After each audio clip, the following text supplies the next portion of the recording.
పులులు అంతరించిపోతున్నాయని, సంస్కృతి అంతరించిపోతుందని చింతించే మనం అతి విలువైన అరుదైన ఒక తరాన్ని కొన్ని సంవత్సరాలలో పూర్తిగా కోల్పోబోతున్నాం. మన మూలాలు పల్లెలే అని, ఉన్న ఊరికి ఏదో చేయాలని భావించి ఆ తరం కోల్పోయి ఏముందులే డడ్డీ విలేజ్ లో అనుకునే కొత్త తరం వైపు అడుగులు వేస్తున్నాం. ఒక చీర చొక్కా పంచ 10 ఫంక్షన్లో వేసుకుని ఎవరినీ జడ్జ్ చేయని అమాయక తరం వదులుకొని ప్రతి ఒకేషన్ లో అవసరం లేకపోయినా కొత్త డ్రెస్సులు కొనుక్కునే నవతరాన్ని ఆహ్వానిస్తున్నాం.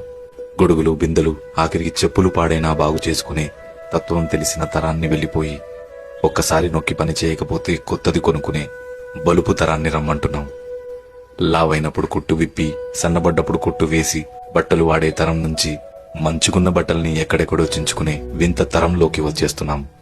డబ్బులంటే సంతోషమని, కుటుంబం అంటే బాధ్యతని భావించే మంచి తరం వెళ్లిపోయి పిల్లలంటే ఖర్చని, భాగస్వామి అంటే భారమని భావించే తరానికి నాంది పలుకుతున్నాం. నీకు చందమామ చూపిస్తూ గోరుముద్దలు తినిపిస్తూ అమ్మతత్వం ఉన్న తరాన్ని మర్చిపోయి ఏం కావాలన్నా ఆన్లైన్లో ఆర్డర్ పెట్టుకో, డోంట్ డిస్టర్బ్ మీ అనే కొత్త అమ్మతనాన్ని అలవాటు చేసుకుంటున్నాం. అమ్మ వారిలా కనిపించిన అమ్మ వాడిపోతున్న కొమ్మ ఆకులా కనిపిస్తున్నా గుర్తించలేకపోతున్నాం.